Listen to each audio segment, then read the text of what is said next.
After Survival aired in 1989, there were no proper episodes of Doctor Who made for 7 years. But during that time there were numerous attempts to keep the show alive, some more successful than others, and I'll be looking at some of them in this video. In 1991, Virgin Publishing got the rights to produce Doctor Who novels, continuing the story of the Doctor and Ace after Survival.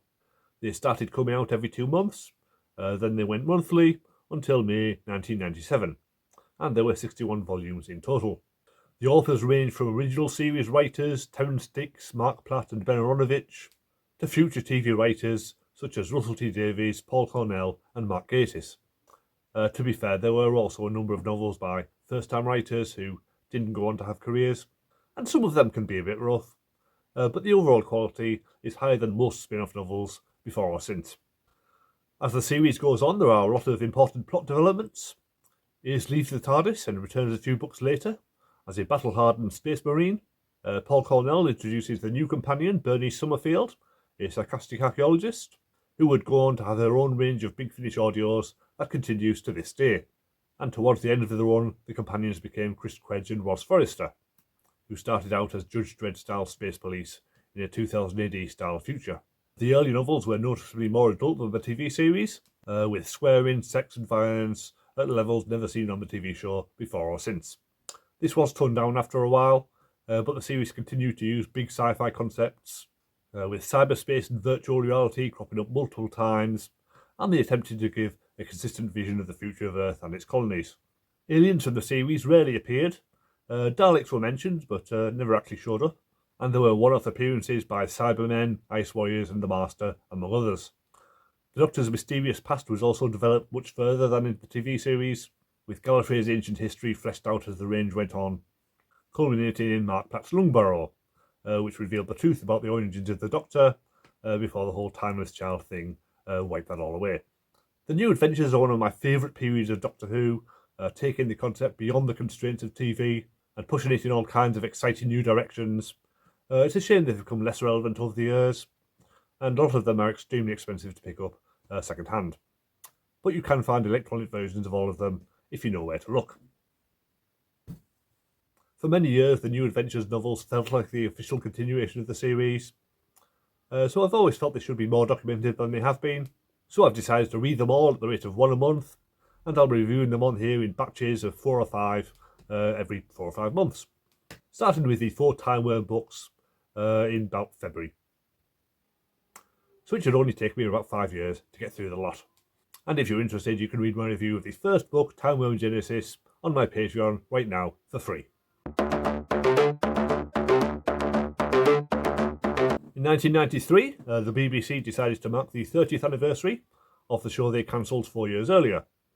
There was a rather good documentary called 30 Years in the TARDIS, which is better known by the extended version, More Than 30 Years in the TARDIS. But they also did Dimensions in Time, a 15-minute special for children in need. It brought back all of the remaining Doctors and most of their companions, and the actors do try their best, but sadly the story is rushed and virtually incomprehensible. They try to do too much, and they failed miserably. It was filmed in a special kind of 3D, which meant they had to keep the cameras moving to give the illusion of depth, so it all feels rather dizzying to watch. And the first 2 Doctors are represented by models of their heads, which are rather unconvincing. Tom Baker finally returns as the 4th Doctor, in front of a garish background. His performance is a definite highlight, especially when he says lines like, "I can hear the heartbeat of a killer." The 7th Doctor and Ace pick up right where they left off. Arguably the whole story should have been about them, and that might have made more sense. Instead, the Doctor keeps switching back to his earlier selves for some reason, which is explained, but I don't understand it. And John Pertwee, Peter Davison and Colin Baker step right back into their old roles, and they're clearly enjoying themselves at least. Weirdly, the companions also switch around randomly, obviously just to fit all of them in. But it all makes it very confusing to watch for long-term fans, never mind the casual viewers.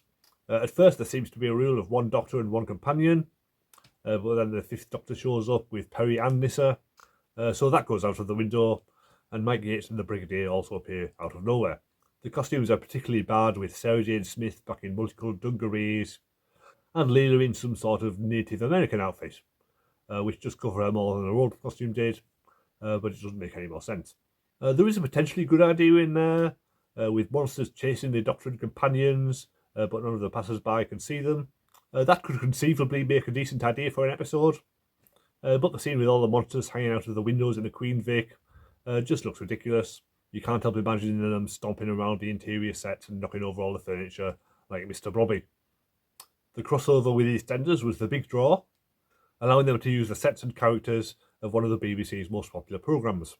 As a fan of both shows, it is fun to see Romana meeting the Mitchell brothers and Sarah Jane Smith meeting Sharon Watts. That's really the sort of thing they should have leaned into and just done more of. The scenes set in 2013 have not aged well, as Pauline and Kathy were both dead by then, although one of them did come back later. It all ends with the 7th Doctor doing some kind of clever technical stuff, with banks of equipment just lying around in the open air for no apparent reason, and the Rani is defeated until she came back earlier this year, in a story which wasn't that much better than this one. Overall, it's really just a daft charity romp rather than a proper episode. I can only give it 1 out of 10.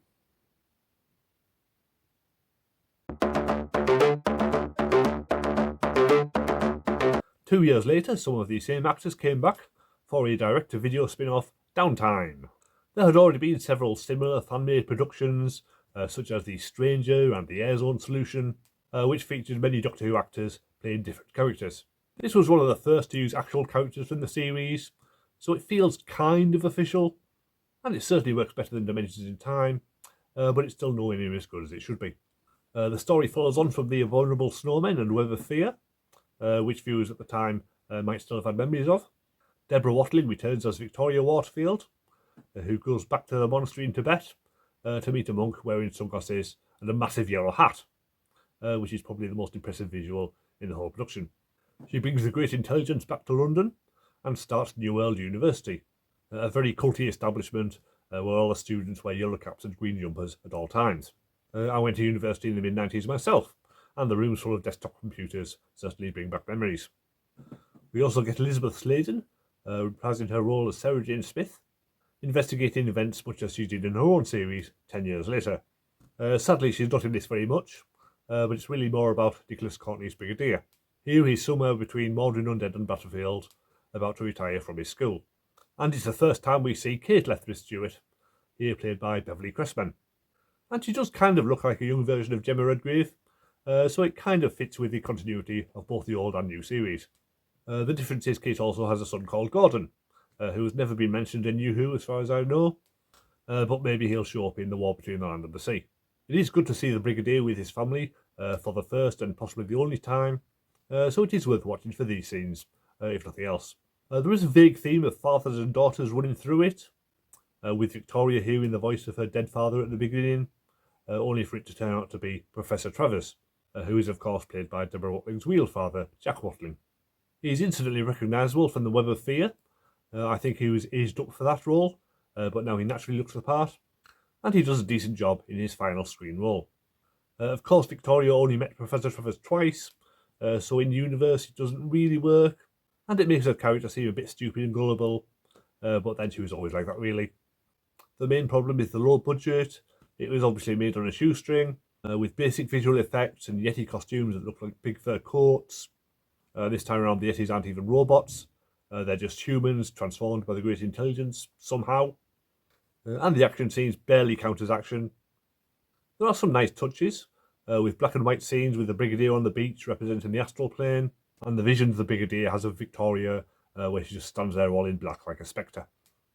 Overall, it's a decent attempt to revive the characters, and Elizabeth Sladen and Nicholas Courtney are as good as they ever were, so it's worth watching for any fans of them. It feels more like an episode of Sarah Jane Adventures than Doctor Who, and not one of the better ones, but it's an enjoyable curiosity all the same. Just 1 year after this, we finally got a proper new episode of Doctor Who, the Paul McGann TV movie. I'll be talking about that next week, and the week after I'll be going to the rest of the Wilderness Years, in a video similar to this one. So thank you for watching, and I hope to see you next time.